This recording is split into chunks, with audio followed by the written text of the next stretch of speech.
성도 여러분, 주님의 은혜 안에 안녕하시고 또 추수감사절 잘 보내셨습니까? 이스라엘의 한 집에 아기가 태어났습니다. 부모님은 그 아기의 이름을 하나님의 뜻에 연합한 자라고 하는 좋은 의미를 담은 레위라고 이름을 지어 주었습니다. 레위가 태어났던 시절은 로마의 식민 지배를 받던 당시에 대부분의 이스라엘 백성들이 하루에 두 끼를 먹기도 빠듯할 정도로 그런 만성적인 가난에 시달리던 그런 시대라고 합니다. 이런 어려운 전국에 레위 집안에 태어난 레위라 이름 불리는 한 소년이 살았던 것입니다. 대대로 성직을 물려받은 신앙 있는 집안에 그 집안의 형편도 상당히 어려웠던 그런 시대였습니다. 부모가 붙여준 레위라는 이름의 뜻은 연합하다. 그래서 하나님 아버지의 뜻에 연합하여 신앙 안에서 믿음 안에 잘 살아주기를 기대하는 부모님의 기대가 그 이름 속에 담겨 있었습니다. 초등학교에 들어간 레위는 현대판 레위를 생각해 본다면요. 어느 날 학교 그부에게 같이 놀자고 했다가 이런 말을 들었습니다. 우리 엄마가 임대 아파트에 가난하게 사는 너하고는 같이 놀지 말래라는 그런 말을 듣고 어린 레위에게는 지울 수 없는 마음의 상처가 되었습니다. 돈이 궁핍하고 없어서 부모님들이 자꾸 부부싸움을 하시는 것을 보았었는지, 또 어렸을 때 먹고 싶은 맛있는 빵이나 음식들을 못 사 먹었던지, 또 친구들이 입고 있는 좋은 옷을 사 입을 수 없는 가난이 싫었던지, 또 돈이 없어서 아파도 병원 의사를 잘 만나지 못했던지, 어떤 사연인지 정확히 모르지만 돈 없는 가난한 삶이 싫고 힘들어서 소녀는 나는 커서 어른이 되면 신앙을 잘하겠다는, 하나님의 뜻에 연합하겠다는 그런 기대보다는 잘 돈을 많이 벌어서 부자로 행복하게 살 것이라고 각오를 단단히 했었던 것 같습니다. 공부하기가 어려울 때에도 공부를 못하면 가난하게 살 수밖에 없을 것이라는 미래를 생각하고 이를 악물고 머리에 끈을 딱 두르고 새벽잠을 줄이며 악착같이 공부를 했었던 것 같습니다. 학원비를 부모님이 못 대줘서 혼자 독학하고 공부하며 대입을 준비했겠지만 그래도 열심히 공부해서 민족 에루살렘 대학교 경제학과에 당당히 합격했습니다. 하지만 대학의 낭만적인 시간을 누릴 것도 잠깐뿐이었고 아주 비싼 대학 등록금을 낼 길이 없어서 학자금 대출을 받았을 것입니다. 동시에 2개, 3개의 과외를 열심히 뛰고 과외가 끊어지면 닥치는 대로 돈벌이가 되는 아르바이트를 했을 것입니다. 대학교를 졸업하고도 변변한 직업을 얻지 못하고 놀고 있는 선배들을 보면 나는 절대로 저 선배들처럼 되지 않아야겠다라고 생각했을 것입니다. 절대로 우리 아버지처럼 가난하게 살고 싶지는 않았고 그러려면 돈이든 권력이든 하나를 꼭 잡아야 되겠다라고 생각했습니다. 어차피 권력은 그 당시 로마인들이 다 쥐고 있으니 별로 가능성이 없었습니다. 그래서 고민 끝에 레위는 돈을 많이 벌기로 마음먹었습니다. 가장 수입이 많은 직종인 세리가 되어야 되겠다라고 마음을 먹고 경제를 공부했을 것입니다. 적어도 그 당시 세리가 되어 성공하려면 몇 개의 국어를 잘 알아야 했다고 합니다.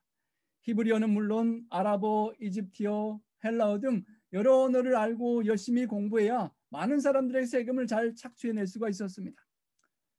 그렇지만 레위는 그러한 꿈을 추구하면서 부모님의 기대를 저버리고 하나님의 뜻을 잊고 말았던 것입니다. 물론 레위 본인도 세리가 되면 사람들로부터 인정과 존경을 받는 직업이 아니라는 것을 잘 알고 있었을 것입니다.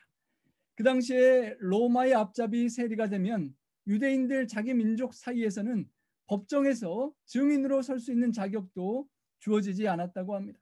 그리고 회당에서 오늘날 교회에서 출교되었습니다.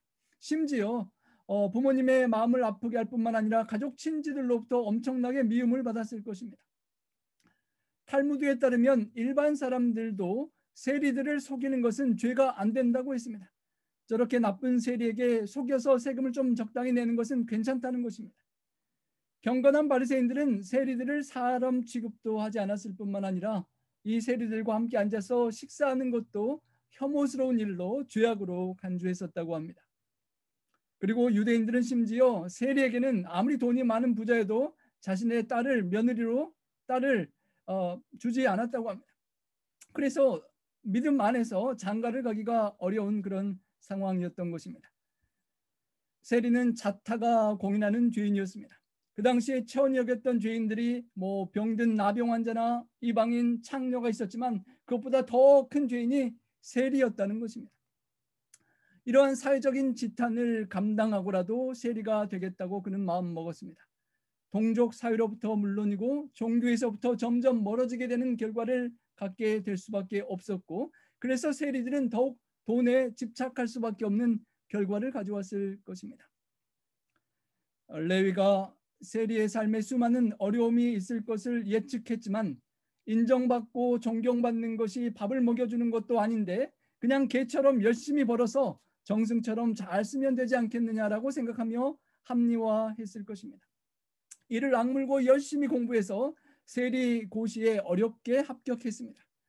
견습 세리 시절에 인정사정 봐주지 않고 무자비하게 세금을 착취해가는 선배 세리들을 보면서 처음에 레위는 신앙의 양심의 가책을 받고 마음의 갈등을 느꼈을 것입니다. 하지만 시간이 흘러가면서 돈 버는 재미 그리고 그 돈들을 쓰는 재미를 알아가면서 그런 갈등과 양심의 죄책감은 서서히 사라져가는 것 같았습니다. 어느새 동료 세리들조차 혀를 내두를 정도로 악랄한 중견 세리로 변모해 있었습니다. 뛰어난 실적으로 로마 총독이 수여하는 세리의 상도 받았을 정도로 열심히 악착같이 살았을 것입니다. 우선 많은 돈을 벌어서 로마에서 직수입한 최신형 마차를 몇 대 뽑았을 것입니다. 수영장에 딸린 멋진 집과 요단강변 옆에 별장들도 마련했을 것입니다.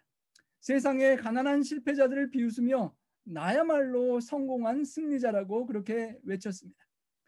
무슨 수를 쓰든 돈을 많이 벌어서 부자가 되면 만사 오케이라고 생각을 했는데, 그런데 언제부턴가 레위의 삶 속에 행복감이 사라지기 시작했습니다. 외적인 화려함과 풍요로움이 커져갈수록 그의 내면 속은 어쩐지 공허해져 가는 것이었습니다. 최고로 비싼 침대와 집을 샀는데도 불구하고 죄책감에 시달려 잠이 잘 오지를 않았습니다. 맛있는 음식을 많이 사 먹었지만 언제부턴가 입맛이 별로 없는 것이었습니다. 돈으로 행복을 다 살 수가 없었습니다. 돈으로 진정한 우정과 사랑을 살 수도 없었습니다. 마음에서부터 우러나오는 존경도 돈으로는 살 수 없었습니다. 그는 돈을 많이 얻는 대신에 수많은 관계들을 잃어버렸습니다. 소유를 얻는 대신에 공동체를 잃어버렸습니다. 이해타산을 계산하는 능력은 많이 발달했지만 다른 사람들의 아픔과 고통에 공감하는 그런 능력은 다 잃어버렸습니다. 경쟁에서 이기는 방법은 배웠는데 사랑하고 섬기는 방법은 배우지 못했습니다. 순간순간의 쾌락들은 돈으로 얻었지만 인생의 참된 의미와 목적은 다 잃어버렸습니다. 그래서 필연적으로 그는 외로울 수밖에 없었습니다. 삶이 허무해질 수밖에 없었던 것입니다. 그의 가슴 영혼 한가운데 무엇으로도 메꿔지지 않는 큰 구멍이 나 있는 것 같다고 느끼기 시작했던 것입니다.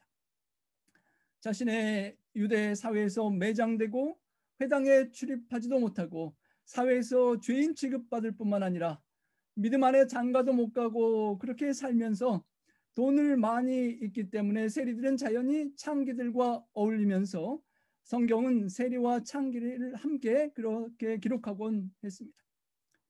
죄악의 삶을 살았습니다. 그의 돈을 보고 떡고물이라도 얻을까 하여 접근하는 사람들이 많이 있긴 있었습니다. 하지만 정말로 그의 마음을 털어놓고 나눌 만한 친구는 한 사람도 없었습니다. 하나님의 뜻에 연합한 아들이 되기를 기대하며 레위라는 이름을 지어주셨던 아버지는 내가 주는 더러운 돈은 안 받겠다라고 하시며 의절하신 지가 오래되었습니다. 레위는 참으로 외롭고 비참했습니다. 내 삶에 정말 중요한 그 무엇인가가 빠져있다는 느낌이 들었습니다. 하지만 그것이 정말 무엇인지는 알 수 없었습니다. 가능하면 이런 삶에서 탈출하고 싶었고 행복을 찾고 싶었는데 탈출구는 보이지 않았습니다. 그가 세리로서 앉아있던 한평 남짓한 그 세관은 이제 그에게 마치 창살 없는 감옥처럼만 느껴지게 되었습니다. 분명히 뭔가가 잘못되었는데 내가 알고 있는 것으로는 그 행복을 찾을 수 없는 그런 상황이었습니다. 하루하루 어쩔 수 없이 죽지 못해 사는 삶일 수밖에 없었습니다. 누가 과연 나의 잃어버린 행복을 찾아줄 수 있을까? 나의 깨어진 관계와 공동체를 누가 회복시켜 줄 수 있을까? 나의 참된 인생의 목적과 의미를 어떻게 찾을 수 있을까라고 고민하고 있었던 것입니다. 종교개혁자 마틴 루터는 죄의 인지는 구원의 시작이다라고 말을 했습니다. 죄를 깨닫고 죄책감과 마음의 절망감을 느끼고 나의 연약함을 깨달을 때 구원이 시작된다는 그런 의미입니다. 소외감과 죄책감과 공허감에 시달리고 있었을 그 레위에게 마침 주님께서 찾아와 주셨던 것입니다. 본문 마태복음 9장 9절입니다. 예수께서 그곳을 떠나 지나가시다가 마태라 하는 사람이 세관에 앉아 있는 것을 보시고 이르시되 나를 따르라 하시니 일어나 따르니라. 본문 바로 앞부분에서는 중풍병자의 육체의 질병 치유와 함께 죄 사함을 받았다라고 구원을 선물하신 예수님께서 그곳을 떠나셔서 지나가시고 또 다른 병들고 마음과 영혼이 아픈 육체가 아픈 죄인들을 찾아 나서셨습니다. 그리고 그 발걸음 중에 마태를 찾으신 것입니다. 예수님은 하늘 보좌와 천만천사의 영광을 떠나셔서 죄인을 찾으러 이 땅에 오셨습니다. 거룩한 하나님의 영광의 본체를 벗고 미천한 죄인의 육신에 연약한 인간의 육신을 입음으로써 우리와 같은 인간이 되셨습니다. 성육신하신 예수님께서 먼지나는 팔레스타인 전역을 여행하시면서 죄인들을 찾아 다니셨습니다. 예수님은 벌써 유명해졌기 때문에 가만히 그냥 한 자리에서 자리 잡고 건물만 크게 지어 놓으셔도 수많은 사람들이 세상에서 그를 찾아올 만한 상황이 되었습니다. 하지만 예수님은 교회를 짓고 앉아서 죄인들을 기다리지 않으시고 제자들과 함께 팔레스타인 곳곳으로 죄인들, 아픈 사람들을 부지런히 찾아 다니셨습니다. 죄인이 있는 곳이라면 마을이든 회당이든 우물가든 집이든 성문이든 골목이든 바닷가든 산이든 들판까지라도 기꺼이 찾아가셨습니다. 그리고 죄인 중에 죄인으로 취급받던 멸시받던 세리 마태에게도 주님은 찾아와 주셨습니다. 마태가 세관에 앉아 있었습니다.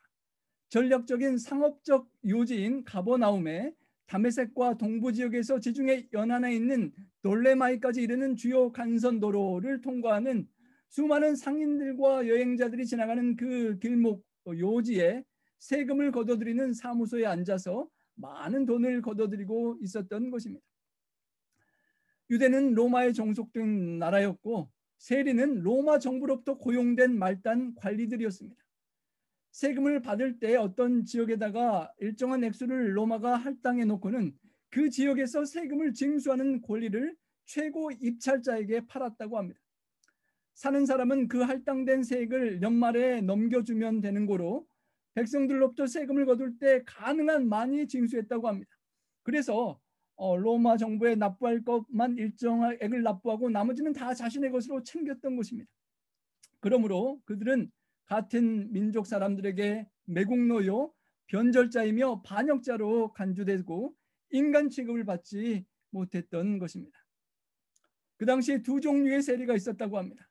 갑바이라고 불리는 수입세와 일반세를 수금하는 세리가 있었고, 둘째는 모케스라고 하는 세관에서 관세를 받는 세리가 있었는데 더 악질이었습니다. 레위가 세관에 앉아있다는 기록으로 보아서 더 악한 모케스에 해당하는 세리에 해당됐다고 봅니다. 정말로 유대사에서 멸시와 천대의 대상, 미움을 받는 대상이었습니다.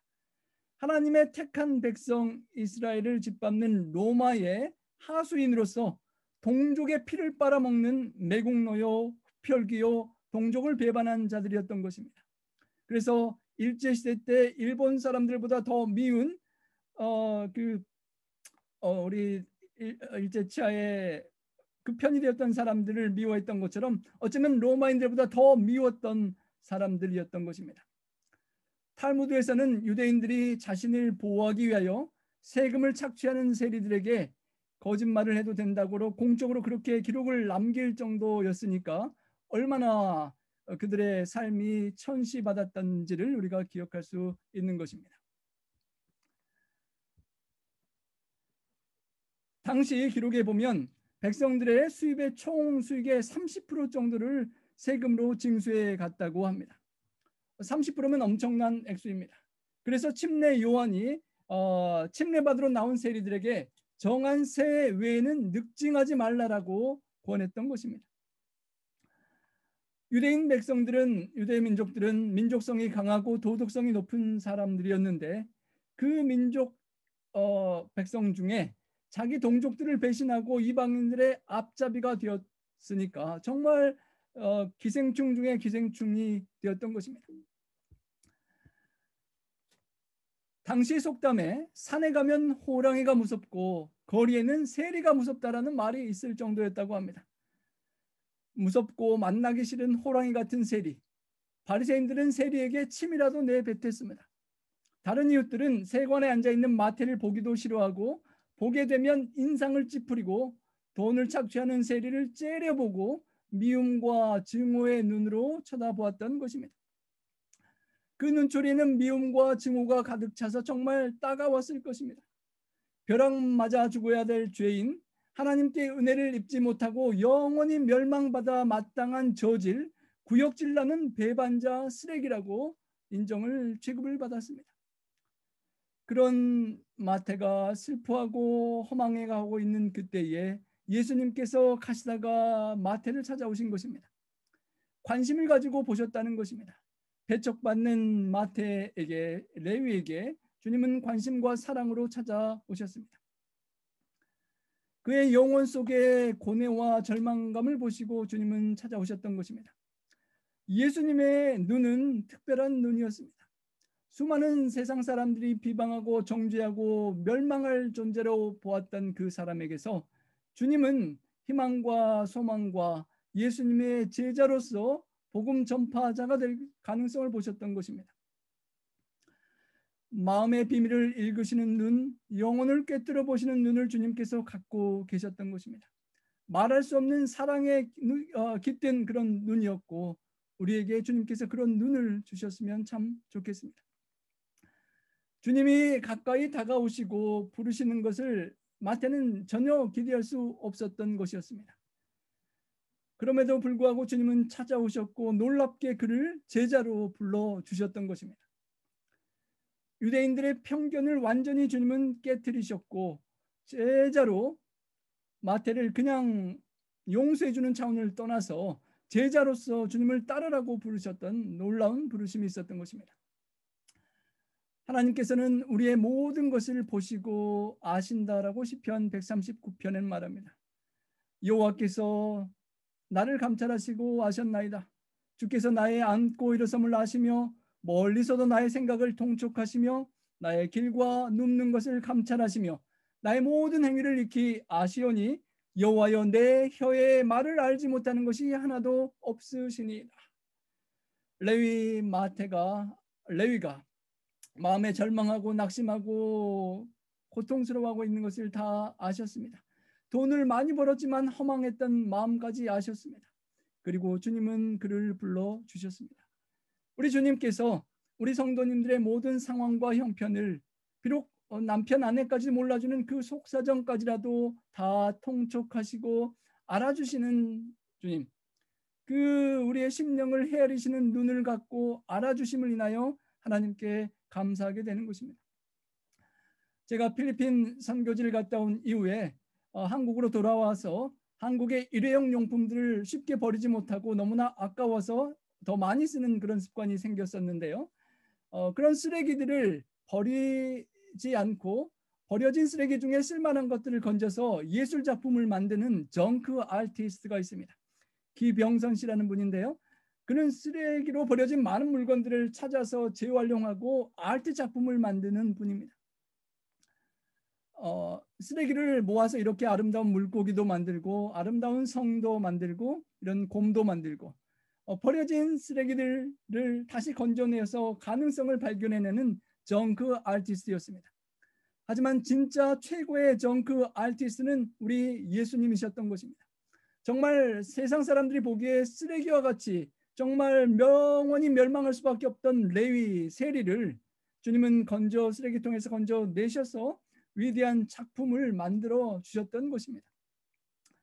예수님께서 왜 죄인 취급당하던 세리를 제자로 부르셨을까요?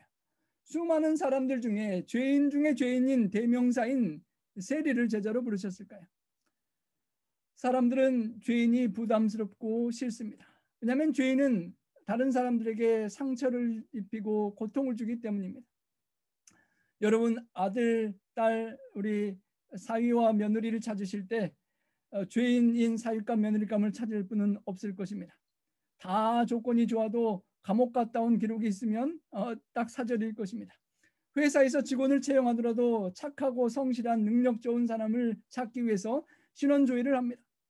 그런데 예수님은 왜 자신의 제자를, 소수의 제자를 왜 죄인 중에 죄인을 뽑으셨을까요? 예수님께서 세상에 오신 목적이 죄인을 찾아 구원하려고 오셨기 때문에 주님은 제자까지라도 그 죄인 중에서 가능성 있는 죄인을 찾아내시고 그 죄인을 구원하시면서 다른 제자들이 또 다른 죄인들을 구원하는 주님의 그 사명을 잘 감당할 수 있을 가능성을 내다보셨기 때문이었습니다. 세상 사람들은 조그만 죄만, 허점만 찾아도 부풀려서 소문내고 터지게 하고 깊은 상처를 입히지만 예수님은 주홍 같은 죄, 진홍 같은 죄를 가진 사람도 부르셔서 눈같이 양털같이 희게 해주신 것입니다. 그 예수님은 마태를 찾으셨고 지금도 그 죄인을 찾고 계십니다. 성도 여러분, 과거에 우리가 죄 중에 있을 때 주님께서 우리를 찾아 불러내 주셨습니다. 쓰레기통에서 건져주셔서 성도로 불러주시고 우리가 거룩한 삶을 살게 해주셨습니다. 혹 아직도 내 삶 속에, 우리의 생애 속에 죄된 모습, 연약한 모습, 부족한 모습이 있다 할지라도 주님께서는 여전히 우리를 불러주시고 제자로 나를 따르라고 초청해 주시는 것입니다. 주님의 은혜를 기억하고 주님의 부르심에 속히 반응하고 따를 수 있는 우리 모두가 될 수 있기를 간절히 소망합니다. 사도 바울도 죄인 중에 내가 괴수라고 말하면서 주님과 오래 함께하는 신앙을 하면서 더 깊이 하나님을 알아가면서 내가 얼마나 연약한 죄인임을 더욱 깨닫고 고백했던 것처럼 말입니다. 예수님께서 나를 따르라라고 초청하셨습니다. 세리 레위가 놀랐을 것입니다. 세상에 나 같은 죄인을 제자로 부르시는 선생이 어디 있단 말인가? 그 예수님, 그 놀라운 분이 어떻게 나를 제자로 부를 수 있을까라고 망설였을지도 모르겠습니다. 물론 레위는 영감의 글에 기록된 것처럼 결단력 있게 세리의 자리를 박차고 주님을 따랐던 준비된 사람이었습니다. 하지만 평범한 우리가 그런 상황에 있었더라면 우리는 많은 마음의 갈등을 가졌을 것입니다. 앞만 봐도 내가 예수님의 제자가 될 자격이 없는 것 같고 미래가 걱정이 되었을 것입니다. 하지만 레위 세리는 그만큼 마음속에 깊은 허전함이 있었고 세상에서 채울 수 없는 갈증을 깊이 느끼고 있었기 때문에 주님의 초청이 참으로 기쁨과 간절함으로 받아들일 수 있는 귀한 초청이 될 수 있었던 것입니다. 세리직을 버리고 주님을 쫓아가게 되었습니다. 나를 쫓으라, 나를 따르라는 말씀은 그 당시에 랍비들이 제자를 삼을 때 사용하는 그런 용어였습니다. 내 제자가 되라는 말입니다. 나를 따라오면서 나의 교육을 배우라는 것입니다. 레위는 지금까지 돈과 세상을 쫓아가는 삶을 살았습니다. 많은 물질을 소유하기만 관심 갖고 살았습니다. 동족도 버리고 체면도 버리고 하나님도 다 버리고 돈만 쫓아가며 살았습니다. 그런데 to have, 소유하는 것에만 급급했던 그의 삶에 진정한 행복이 없어서 to be, 이제는 삶과 존재에 관심을 새롭게 두기 시작할 때 주님께서 그를 불러주시고 제자가 to be 되어서 주님을 따르는 새로운 삶을 살 수 있도록 초청해 주셨던 것입니다. 주님께서는 나를 따르라라고 초청하셨습니다. 1967년 6월 일어났던 6일간의 중동 전쟁은 절대적인 열세로 보였던 이스라엘의 승리로 끝이 났습니다. 거의 파죽지세로 시나이 반도와 골란 고원, 요르단강 주변 등 아랍 쪽 지역을 점령하고 세계에 놀라움을 안겨 주었습니다. 나중에 군사 전략가들이 그 비결을 찾아보고는 이스라엘이 승리할 수밖에 없었다는 것에 모두 공감했습니다. 매우 간단한 비결이었습니다. 전쟁에 임할 때 아랍군 지휘관들은 공격 명령을 가라라는 명령이었습니다. 부하들에게 앞장서 서둘러 가서 싸우라, 목숨 걸고 싸우라고 가라고 했던 것입니다. 그러나 누구나 목숨은 하나이고 아까운 법이라서 남보다 앞서서 나가는 그런 병사가 없었던 것입니다. 그래서 그 죽음이 눈앞에 어른거리는 위험한 판국에 그 명령이 제대로 이행되지 않았고 우물쭈물하는 사이에 그들은 전쟁에 참패했다고 합니다. 그런 아랍군에 반하여 이스라엘 지휘관들은 이렇게 외쳤다고 합니다. 나를 따르라. 그리고 이스라엘 그 리더들이 장군들이 먼저 앞장서서 나가면서 나를 따르라라는 명령에 졸병들은 기쁘게 용기 있게 대장을 따라서 그 길을 따라갔다는 것입니다. 우리 예수님께서 레위 마태를 세리를 부르실 때 나를 따르라고 하셨습니다. 하늘 영광과 모든 보화를 버리시고 가난하게 되시고 고통 중에 찾아오신 예수님께서 먼저 가신 그 길을 너가 갖고 있는 비교할 수 없는 그 부와 세상의 좋은 것들, 권력과 지위를 내려놓고 나를 따라오라라고 주님께서 초청하셨기에 레위 마태가 예수님을 보고 기꺼이 따라갈 수 있었던 것입니다. 성도 여러분, 우리 모두에게 주님께서 나를 따르라고 초청해 주셨습니다. 과거에 주님을 초청을 따라서 우리가 따라갔고 오늘날까지 따라가고 있습니다. 혹 우리가 우리의 삶 속에 레위처럼 세관에 주저앉아 절망하고 낙심하고 과거에 열심히 따르던 주님을 따르는 삶과는 다른 무언가 주저앉아 있는 모습이 있다면 오늘 이 순간 다시 한번 우리를 나를 따르라라고 부르시며 앞장서서 가시는 우리 주님을 바라보고 함께 따라가고 주님의 손을 잡고 함께 동행할 수 있는 우리 모두가 될 수 있기를 간절히 소망합니다. 레위는 일어나 따랐습니다. 곧바로 일어나 주님을 따라갔습니다. 세관에 앉아 있었다는 것과 비교되게 일어나 따라가 쫓았다라고 대조적인 표현이 나옵니다. 세리 마태로서의 이전의 삶과 이제 제자 마태로서의 새로운 삶을 함축적으로 비교해주는 간단한 설명인 것입니다. 우리는 세상에서 편안하게 앉을 자리, 더 편안하게 누울 자리를 구하며 살아갑니다. 내가 권세를 누릴 수 있는 높은 자리라면 더 좋고 더 많은 돈을 쉽게 벌고 편안하고 행복하게 살고 싶은 세상의 기대가 있습니다. 하지만 주님께서 이 땅에 정착하는 레지던트로 살아가는 우리가 아니라 하늘나라를 소망하며 끊임없이 움직이는 여행하는 필그림, 나그네로서 주님과 함께 동행하자고 초청하시는 것을 잊지 않아야 할 것입니다. 레위는 자신의 생애에 중대한 결정을 내리도록 초청을 받았습니다. 그는 나름 준비가 되어 있었던 것 같습니다.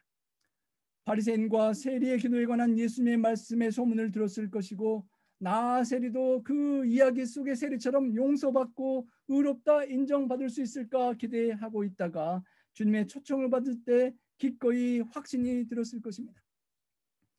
마음속에 예수님을 따르며 내 희망 없는 삶 속에 소망을 회복하고자 하는 열망이 있었음에 틀림없습니다. 그래서 예수님께서 창피를 무릅쓰고 세상의 비방을 무릅쓰고 제자로 삼으셨던 것입니다.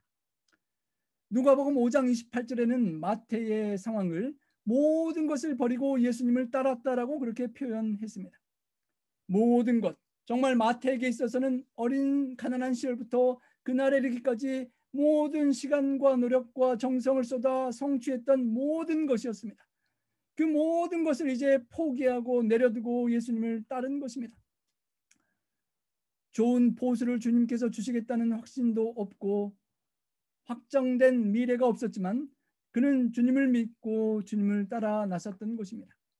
수입이 정말 좋은 사업, 다시는 찾아가기 힘든 그 좋은 길목에 가장 좋은 요지에 최고의 사업을 벌일 수 있는 그 장소와 그 직위를 그는 포기했던 것입니다. 수많은 제자들이 주님을 따르고 특별히 12제자 가운데 몇 명의 어부들이 있었습니다. 그들이 배와 그물을 버리고 주님을 쫓아갔습니다. 하지만 그들은 언젠가는 만약에 실망하고 어려운 일이 있으면 다시 바다로 돌아가서 물고기를 다시 잡을 수가 있었습니다. 하지만 마태는 그런 기회가 더 이상 없어지는 것입니다. 다른 제자들은 배와 그물을 버렸지만 또 바다로 가면 많은 물고기들이 있고 금방 배를 구해서 그물을 구해서 물고기를 잡을 수 있지만, 그래서 그들이 배들을 육지에 대고 모든 것을 버려두고 예수님을 따랐고, 마찬가지로 레위도 세관의 책상과 모든 것들을 버리고 같이 쫓은 것 같았지만, 다른 바다로 다시 돌아갈 수 있는 다른 제자들과 달리 레위에게는 다시 돌아갈 수 없는 위치, 다시 찾아낼 수 없는 그 자리를 끝까지 완전히 포기하는 결심을 하고 주님을 따르기로 결정해야 했던 것입니다. 그래서 어쩌면 결단과 헌신은 다 그만큼 중요하고 어려운 것이겠지만 레위에게는 더 큰 결심이 있었을 것입니다. 다시는 돌아와서 이 자리를 차지할 수 없기 때문에 혹시나 주님을 따르다가 실망하고 안 되면 다른 방법이 없기 때문에 정말 생사결단을 각오하고 주님을 따르기로 결심한 것입니다. 즉시 일어나 예수님을 쫓아갔습니다. 성도 여러분, 우리가 예수님을 과거에 따르기로 결심하고 따라가는 삶을 살아가고 있는데 혹 주저앉아 있는 어떤 삶의 영역과 부분이 있다면 다시 한번 일어나 예수님을 쫓을 수 있기를 소망합니다. 어떤 직장을 약속받은 것도 아니고 장래를 보장받은 것도 아닌 레위였지만, 사람들에게 손가락질 받았지만 고수입을 올렸던 그 좋은 직업을 포기하고 이제는 가난한 삶이지만 예수님의 제자로 정말 의미 있고 가치 있는 삶을 살기로 결단했던 레위처럼 우리가 새로운 헌신과 우리의 삶에 앞장서가는 주님을 새롭게 따라갈 수 있는 헌신이 우리 마음속에 싹틀 수 있기를 간절히 소망합니다. 그리고 예수님을 따라간 마태는 곧바로 다음 구절에 사람들, 친구들을 자기의 집에 초청했음이 기록됩니다. 예수께서 마태의 집에서 앉아 음식을 잡수실 때에 많은 세리와 죄인들이 와서 예수와 그의 제자들과 함께 앉았다라고 성경은 기록합니다. 마태가 예수님의 초청을 제자로의 부르심을 받고 보니 너무너무 감사했습니다. 그리고 자기의 집에서 잔치를 벌였습니다. 어쩌면 돈이 아까워서 쉽게 잔치를 많이 베풀지 못했던 레위였을지 모르겠습니다. 하지만 그날은 달랐습니다. 모든 친구들을 부리고 아는 사람들을 불러서 큰 잔치를 열었습니다. 그리고 예수님과 제자들과 함께 특별한 귀빈으로 모시고 식사를 하였습니다. 어쩌면 예수님의 제자가 되었다라고 공식적으로 선언하는 그런 잔치였을 것입니다. 비밀리에 따르는 것이 아니라 공적으로 알리는 그런 시간이었습니다. 마태의 집은 큰 부잣집, 엄청나게 돈을 많이 모아서 큰 집이었을 것입니다. 많은 사람들이 모여서 많은 음식을 기쁘게 나눌 때에 누가 그 자리에 함께 있겠습니까? 마태의 친구들, 자기보다 더 높고 낮은 세리들, 죄인 중에 죄인들이 와서 함께 앉았던 것입니다. 마태의 잔치에는 많은 의미가 있었습니다. 예수님께 경의를 표하는 뜻으로 감사의 마음으로 베푸는 잔치였을 것입니다. 죄인 중에 죄인이었던 자신을 불쌍히 여기고 사랑으로 주목하고 불러준 주님의 은혜에 감사하는 잔치였습니다. 또한 그 모임은 나름 송별회와 같은 것이었습니다. 더 이상 나는 세리가 아니고 이전의 모든 생활과 자리를 포기하고 주님을 따르는 제자로 출발하는 작별을 구하는 다른 세리들과 죄인 친구들에게 이제 나는 주님을 따라간다라고 작별 인사를 하는 송별회였습니다. 그리고 마지막으로 그것은 전도회와 같은 것이었습니다. 마태는 자신이 새로운 제자가 된 기쁨에 이전의 친구들을 예수님께 데려오기를 원했던 것입니다. 일부러 해야 하는 전도가 아니라 예수님께서 너에게 전도하라라고 명령해서 하는 전도가 아니라 주님을 만난 기쁨, 나를 용서하시고 사랑하시고 나의 가능성을 보아주신 주님을 만난 기쁨이 너무도 커서 이 좋으신 주님을 내가 아는 다른 사람들에게 소개하고 싶어서 다른 죄인들, 다른 세리들, 다른 창기들, 죄인들을 다 집에 불러서 친척과 친구들을 함께 불러 주님을 만나도록 했고, 그들이 주님을 만나 알게 되면서 새로운 전도가 된 것입니다. 정말 죄인들은 예수님과는 상관없는 존재라고 생각했었는데, 자신들의 친구였던 마태가 예수님의 제자가 되었다는 소식에 정말 놀랐을 것입니다. 신기해서 많은 친구들이 몰려왔을 것이고, 저 예수님이 어떤 분인가 관심을 가졌을 것입니다. 비록 그때 그 자리에서 주님을 영접한 사람들이 없었을진 모르지만, 나중에 초대교회에 성령이 임하시고 수천 명이 주님께로 돌아올 때 분명히 이 마태의 잔치자리에 모였던 많은 세리와 창기와 죄인들이 주님을 영접했을 것이라고 영감이 글에는 기록되어 있습니다. 우리가 주님을 만난 기쁨을 사랑하는 사람들에게 나누고 싶은 것은 당연한 자연스러운 마음입니다. 그것이 바로 참된 사랑의 전도일 것입니다.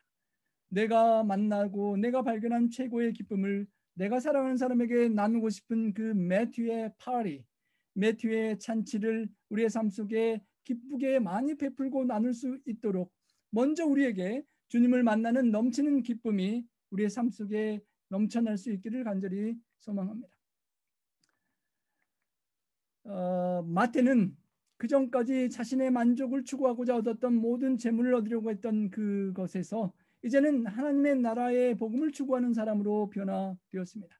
세상 재물을 어떻게 하면 조금이라도 더 모아 행복할까 했던 그의 마음은 이제 예수님의 말씀을 어떻게 하면 더 깨닫고 예수님의 삶과 품성을 어떻게 하면 더 따라갈 수 있을까로 관심이 바뀌었습니다.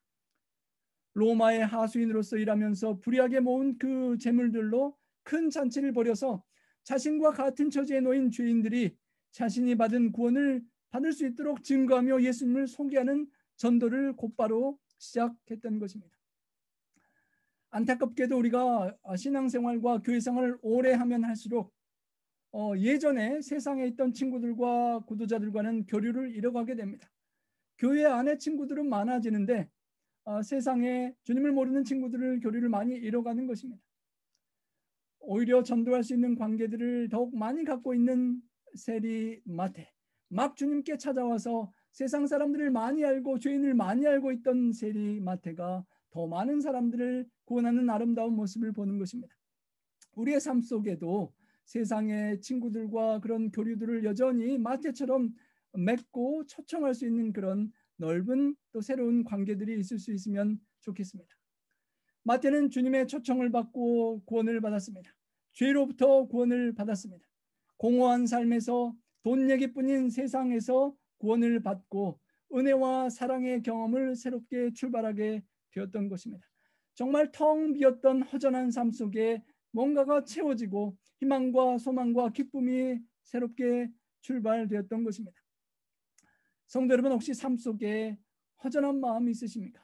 코로나 바이러스로 인하여 침체되고 함께 만나 예배할 수도 없고 힘차게 모여서 찬양할 수도 없는 이 어려운 삶 속에 혹 우리의 마음속에 허전한 부분이 있습니까?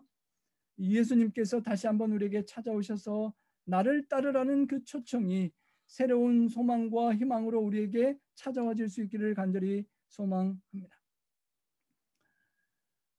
그리고 이제는 마태처럼 우리가 발견한 그 기쁨을 다른 병든 영혼과 죄인들을 초청하여 함께 나눌 수 있는 또 그 삶이 드려질 수 있기를 간절히 소망합니다.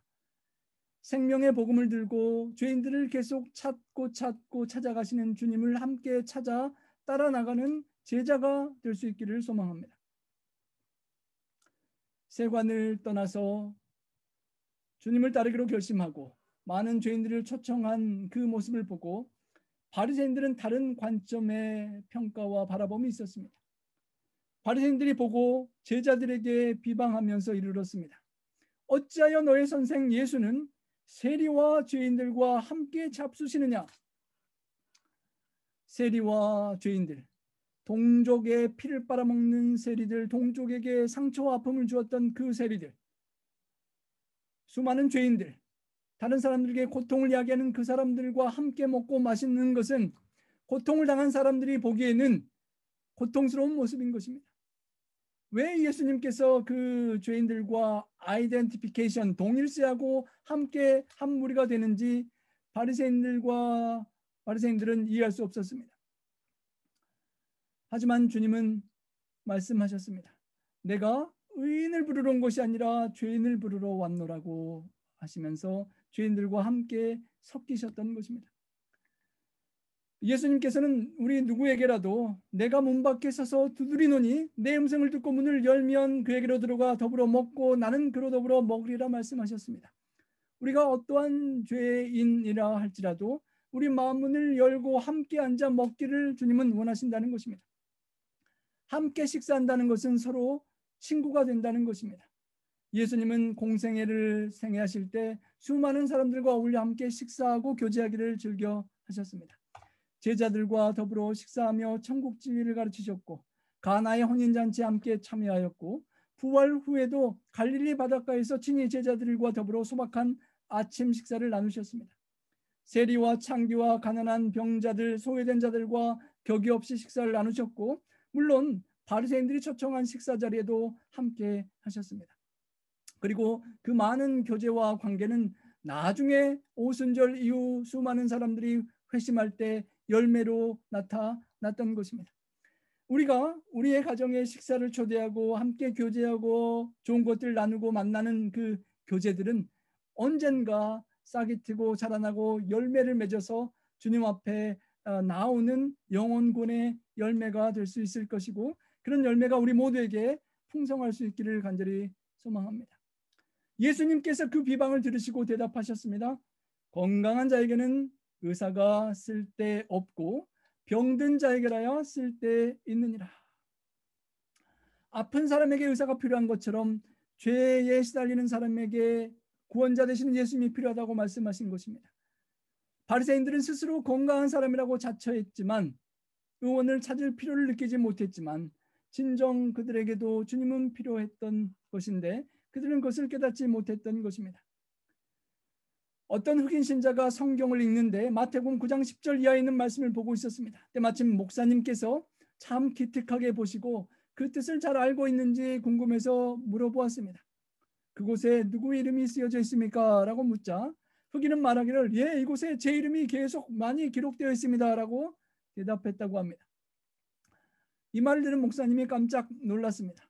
이 성경 뜻을 잘 모르고 읽는구나. 어디에 저 사람의 이름이 들어있나라고 그럼 어떤 것이 당신의 이름이요? 라고 물어보았습니다.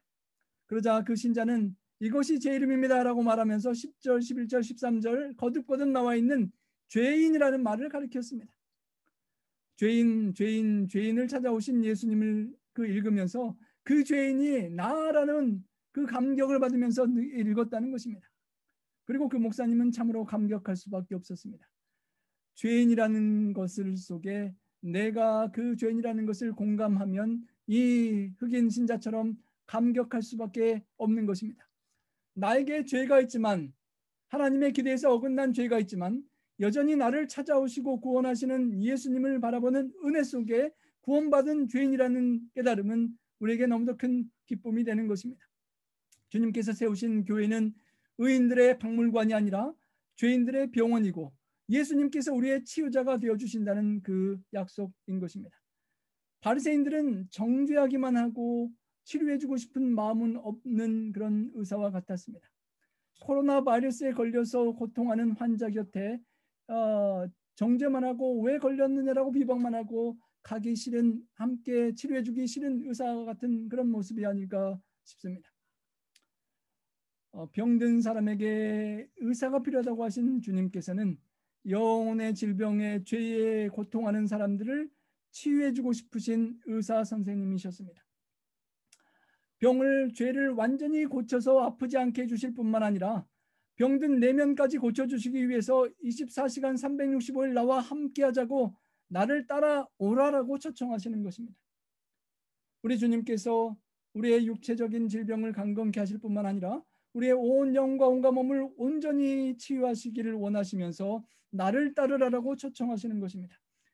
잠깐 일주일에 하루만 특별한 날로 구별해서 예배하는 것이 아니라 일주일 내내 그리고 남은 평생을 나와 함께하자라고 주님께서 우리를 초청하시는 것입니다.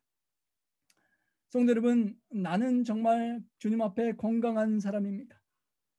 육체적으로는 아직 그렇게 크게 아프지 않을 수도 있는데 내 마음속에 주님의 사랑의 시선을 잃어버린 사랑을 잃어버린 병자가 아닌지, 긍휼하는 불쌍히 여기는 마음이 없는 병이 나에게 있지 않은지, 나에게 그래서 사랑과 긍휼이 많으신 주님의 치료가 필요하지 않은지 고백하는 시간이 필요한 것입니다. 사랑이 넘치는 가정에서는 요새와 같이 코로나 바이러스가 많은 때 코로나 바이러스나 어떤 환자가 되면 그 환자는 그 가정에서 왕 취급을 받습니다. 온 가족이 아픈 가족을 최선껏 돌봐주고 위해주는 것입니다. 사랑이 있는 곳에는 아픈 사람이 왕 대접을 받는 것입니다. 모두가 그런 사람을 사랑하는 것입니다. 그런데 사랑이 없는 곳에서는 아픈 사람은 취급받지 못하고 유력한 사람이 왕입니다. 반대로 사랑이 있는 곳에서는 죄인이 왕이 되는 것입니다. 모두가 죄인이 회개하고 돌아오기만을 기다립니다. 사랑이 없는 곳에는 의인이 왕입니다. 의인이 큰 소리치고 모두가 의인을 존경하고 높이는 곳입니다. 우리의 공동체가 주님께서 기대하시는 그런 사랑의 공동체, 연약한 죄인들이 주님의 사랑을 받고 몸이 아프고 마음이 아픈 환자가 주님의 사랑과 우리의 사랑 속에 치유되는 그런 아름다운 장소가 될 수 있기를 소망합니다. 우리 함께 13절 함께 읽어보겠습니다. 너희는 가서 내가 긍휼을 원하고 제사를 원하지 아니하노라 하신 뜻이 무엇인지 배우라. 나는 의인을 부르러 온 것이 아니라 죄인을 부르러 왔노라 하시니라. 바리새인들은 예배를 드리고 제사를 잘 드린다고 의인이라고 생각했지만 주변의 불쌍한 죄인들을 긍휼히 여길 줄을 몰랐습니다. 하나님께서 예배를 받는 것도 기뻐하시지만 고통하는 죄인들을 위로하고 치료하고 싶은 긍휼히 여기는 마음을 더 원하신다는 것을 그들은 모르고 있었던 것입니다. 죄를 짓고 두려움에 떨며 숲속에 가리고 숨어있는 아담과 하와에게 하나님께서 찾아오셨습니다. 내가 어디 있느냐? 그 하나님께서 하나님의 아들 독생자 예수께서 다시 죄인 되어 어둠 속에 숨어있는 우리들을 찾아오셨습니다. 내가 죄인을 부르러 왔노라. 그리고 레위, 죄인 중에 죄인 레위 세리를 불러내셨습니다. 그리고 때로는 삶 속에 흑암 속에 죄 속에 움츠러져 있는 우리에게 주님께서 내가 죄인을 부르러 왔노라라고 하시면서 죄책감에 때로는 연약해지는 우리를 찾아오시는 것입니다. 그 주님의 부르심에 찾아가고 만날 수 있기를 소망합니다. 숨바꼭질하는 것처럼 죄 때문에 주님 앞에 숨는 것이 아니라 죄책감에도 불구하고 우리를 찾아오시는 주님께 기꺼이 주님 저는 환자입니다. 저는 죄인입니다. 저의 영혼의 병을 낫게 해주십시오라고 주님께 나아가는 우리가 되기를 소망합니다. 여러분 마태복음 10장 2절에 보면 12제자의 이름이 쭉 나오면서 세리 마테라라고 기록이 됩니다. 다른 복음서에서는 마가복음 3장 18절, 누가복음 6장 15절, 사도행전 1장 13절 등에서는 12제자 이름이 나오는데 마테라는 이름만 나오지 세리 마테라고는 기록되어 있지 않습니다. 참 신기하죠? 왜 마테는 자기 자신이 쓰는 글 속에 자기 자신이 세리였다라고 밝히는 것일까요? 정말 천대받고 멸시받는 부끄러운 세리였다는 것을 부끄러워하지 않고 명단에 그대로 고백하고 있는 것입니다. 다른 성경의 기자들이 사랑으로 허물을 덮어주면서 세리였던 과거를 덮어주었는데 자기 자신은 기꺼이 일부러 밝히고 있는 것입니다. 왜 내가 비난받는 세리였다라고 부끄러운 모습을 보이는 것일까요? 주님의 은혜가 얼마나 큰지를 고백하기 위해서입니다. 나 같은 죄인도 세리 중에 죄인 중에 죄인도 이렇게 용서받고 부름받고 쓰임받을 수 있습니다. 여러분에게도 소망이 있습니다라고 고백하는 그런 복음서의 마태의 고백인 것입니다. 레이는 그런 은혜와 감격이 있었기 때문에 마태복음을 쓸 수 있었습니다. 정말 따뜻한 복음, 천국의 심장소리와 예수님의 사랑의 심장소리와 예수님의 따뜻한 시선이 보이는 마태복음을 마태가 기록하였습니다. 나를 따르라고 초청하신 주님의 초청을 받고 따라갔던 마태가 아름다운 작품을 남긴 것입니다. 돈만 알던 추한 삶에서 가장 주님을 따르는 고상한 삶으로 변했고 고독하고 외로운 찌든 인생에서 친밀한 사귐과 교제가 풍성한 삶으로 변했습니다. 세관에 앉아서 비자금 장부를 기록하던 더러운 손이 마태복음을 기록하는 거룩한 손으로 변화되었습니다. 사람들에게서 돈을 뜯어내기 위해 부지런히 움직이던 그 발이 사람을 살리는 복음을 전하려고 땅끝까지 찾아가는 그런 아름다운 복음을 전하는 발이 되었습니다. 레위의 모든 죄를 용서하시고 그 자리에 아름다운 주님의 형상을 새겨 주셨습니다. 죄인 세리 레위가 마태복음의 저자 마태로 변화되었던 것입니다. 특별히 마태복음은 유대인을 위한 복음서였습니다. 전에는 동족 유대인들을 팔아먹던 매국노 동족의 돈을 뜯어내었던 그 마태가 이제 동족인 유대인들을 영혼을 구원하기 위해 복음서를 쓰는 사람으로 변화된 것입니다. 한 전설에 따르면 마태가 세관을 떠날 때 모든 것을 버렸는데 단 하나 세금을 적던 펜은 가지고 갔다라고 하는 이야기가 전해집니다. 그 펜으로 마태복음을 기록했고 전에 돈을 넣던 전대는 복음을 기록한 종이를 넣는 전대가 되었다는 것입니다. 돈을 떼먹던 거짓말하는 그 숫자를 기록하던 그 펜으로 세금을 늑증하던 세리의 펜이 복음을 기록하는 사도의 편으로 놀랍게 바뀌게 된 것입니다. 정크 아티스트 주님의 손에 들려지게 되면 그런 변화가 있는 것입니다.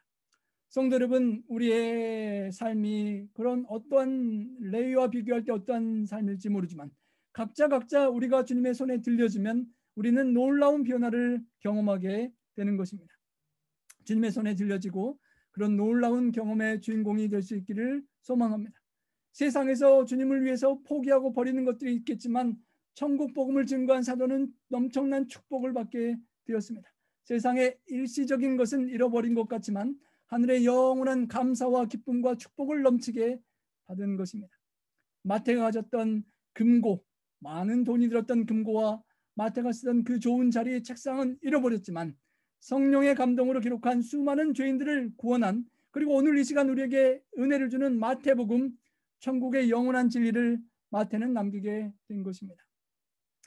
열심히 공부해서 악착같이 공부해서 돈 벌어 살겠다는 그 노력을 헛되이 버리지 않으시고 하나님께서는 그 재능을 마태복음을 잘 기록하는 재주로 사용해 주셨습니다. 옛 생활을 다 청산하고 마태는 전도자가 되어서 아라비아와 에티오피아까지 가서 복음을 전하다가 순교를 당했다고 전해집니다. 마태 자신에 대하여 많은 자랑할 것이 없는 사람이었지만 자신 이름 앞에 세리 죄인이라고 접붙였던 겸손한 그는 다른 사도들을 앞세워 기술하고 겸손히 주님을 끝까지 따라갔던 그런 아름다운 제자였습니다. 성도 여러분, 우리도 레위, 세리, 마태처럼 영적인 의사 되시는 주님이 필요한 죄인이라는 고백이 필요합니다.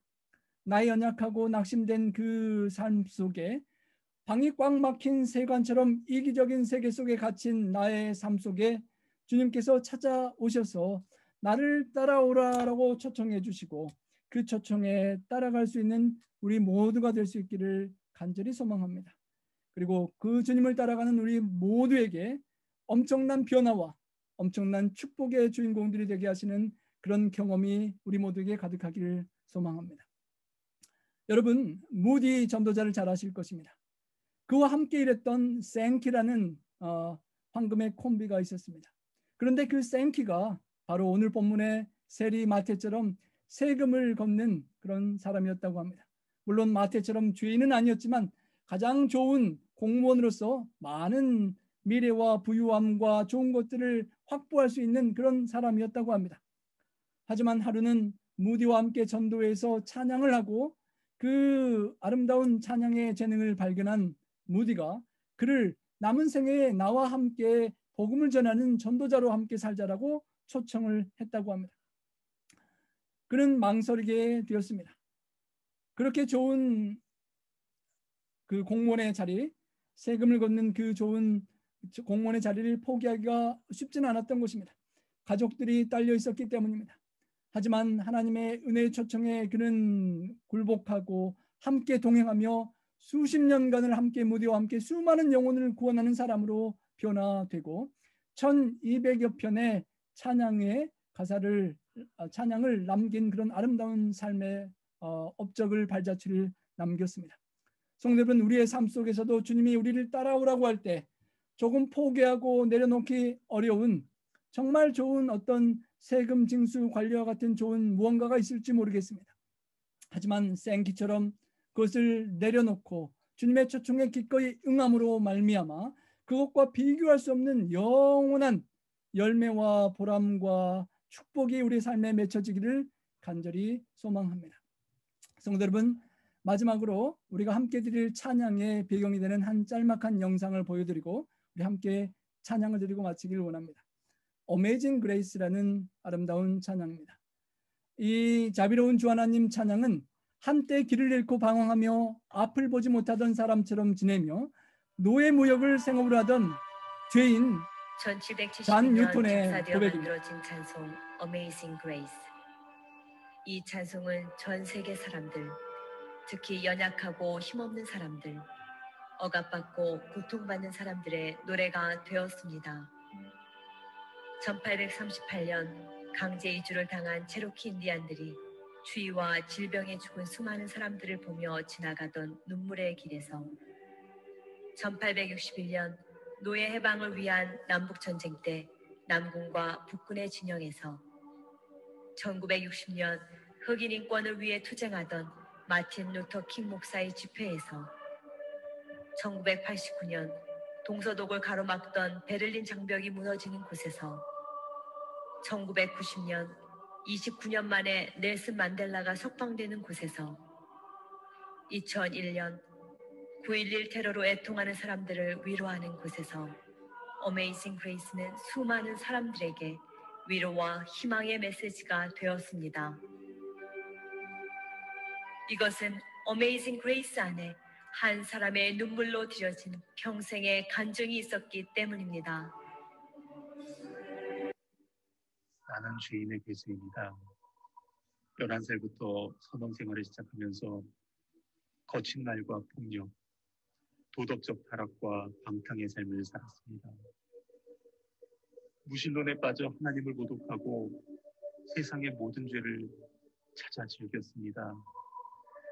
결국 잔인한 노예상인이 되어 수천 명의 아프리카 사람들을 무자비하게 잡아 넘기는 일까지 하였습니다. 그러던 어느 날 큰 폭풍으로 배가 침몰할 위기 속에서 나는 어머니의 기도소리와 찬송소리를 기억하였고 그때야 비로소 하나님 앞에 무릎을 꿇게 되었습니다. 나 같은 죄인도, 아니 죄인의 괴수인 나도 하나님은 결코 버리지 않으시고 구원해 주신 것입니다. 이 사람이 바로 영국 국교회 목사가 되어 남은 평생을 복음을 전하며 노예 해방을 위해 힘썼던 존 뉴턴입니다. 회심한 후 죽는 그 순간까지 뉴턴은 하루도 하나님의 은혜를 잊지 않았습니다. 나는 두 가지를 매일 기억하고 있습니다. 하나는 내가 과거에 아주 몹쓸 죄인이었다는 것이고, 다른 하나는 그럼에도 하나님은 나를 버리지 아니하시고 구원해 주셨다는 사실입니다. 그러기에 나는 내 목숨이 다하는 그 시간까지 복음을 전할 수밖에 없습니다. 주님께 셀 수 없이 많은 죄를 사함받았음을 알기에 그 누구보다 더 많이 주님을 사랑할 수밖에 없었던 뉴턴. Amazing Grace는 뉴턴의 평생의 삶의 간증이 되었으며 지금까지 수많은 사람들에게 살아계신 하나님의 은혜를 확증하고 있습니다.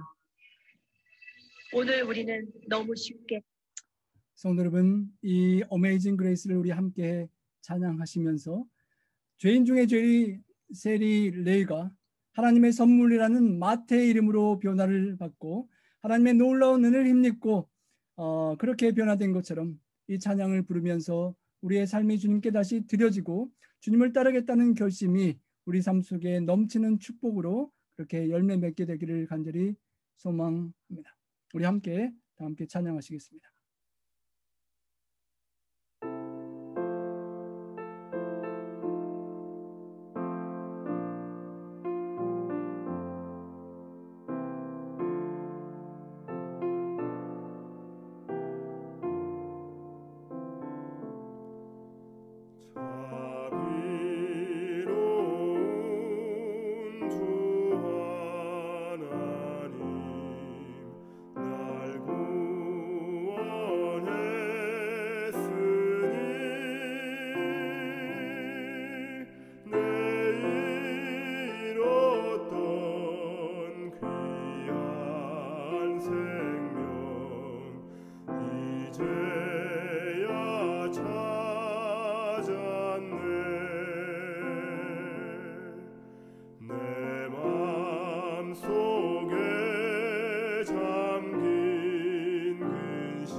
죄 사라지고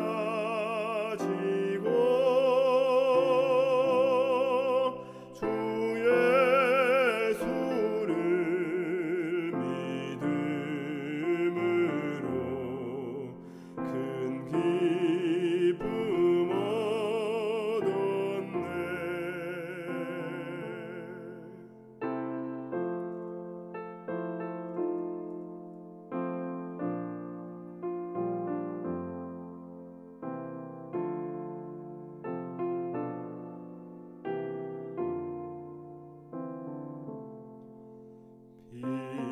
빛나고 높은 보좌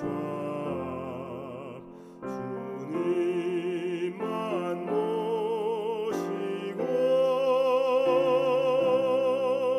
영원 무궁 찬양하며 주 영광 돌리리.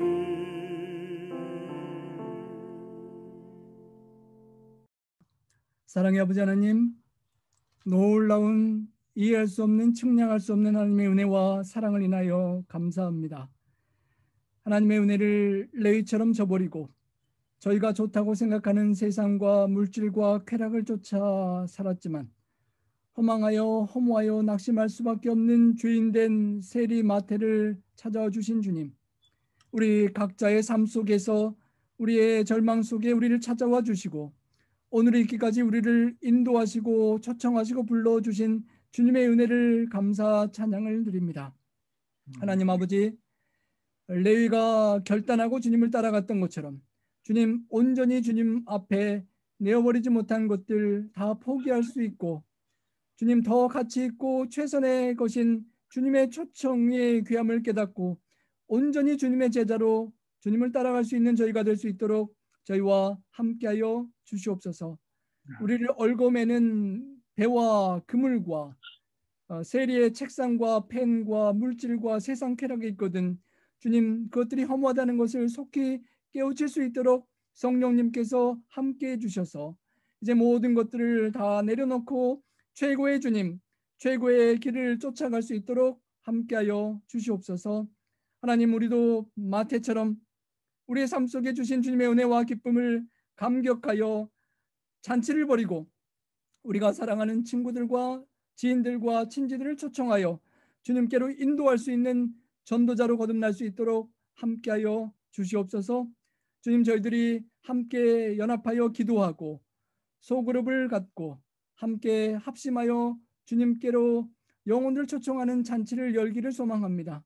하나님, 우리 각자에게 주님을 만난 기쁨을 회복시켜 주시고 그 기쁨의 감격이 자원하여 마태처럼 잔치를 벌이는 기쁜 전도자의 삶으로 거듭 태어나게 하여 주시며 주님께서 구원받는 많은 영혼들로 인하여 천국에서 죄인이 돌아오는 것으로 기뻐하신다는 주님의 말씀처럼 하늘이 기뻐하고 우리 하나님의 우리 주님께 성령님께 기쁨과 영광 돌리는 저희들의 생애가 될 수 있도록 함께하여 주시옵소서. 그 삶을 이제 이 오후로부터 남은 생애에 실천하기를 원하며 저의 삶과 생애를 주님께 드리기로 결심을 드리오며 우리 구주 예수님 성호지하여 간절히 축원하옵나이다. 아멘.